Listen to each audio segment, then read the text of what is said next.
Bugun menga yaqinlarim telefon qilib, "Abduxol, bugun Instagramda bitta blogerni ko'rib qoldi.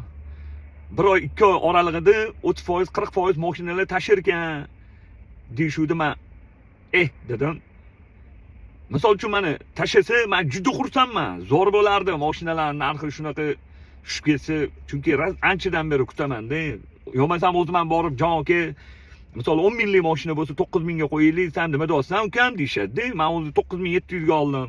Mayli 9800 qo'ya qol deyishadi. Keyin mana Cobalt'lar Midline, Redline 2025-yil 13,5 mingdan olishgan.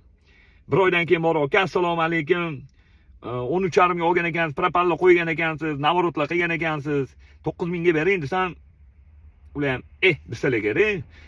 Yaxshi, radnoyim, zalotoyim yaqinim, narxlar tushsa juda xursandman. Qachon tushar ekan, o'zim ham kutib turibman. Zo'r bo'lardi, 30%, 40%. Joninglar sog' bo'lsin.